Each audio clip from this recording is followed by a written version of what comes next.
I usually don't like to flip these a lot,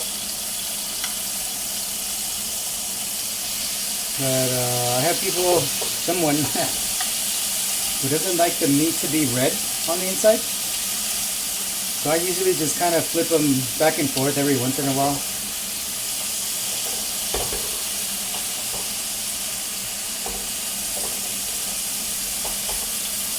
Kind of give them a nice little even cook.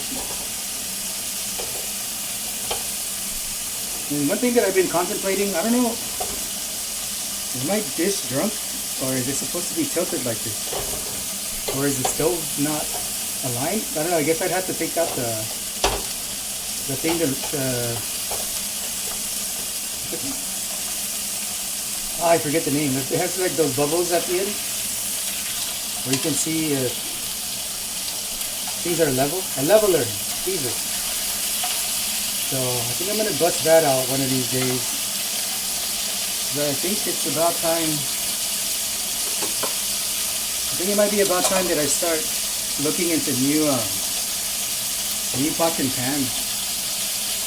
Pans for sure. Pots I'm okay with.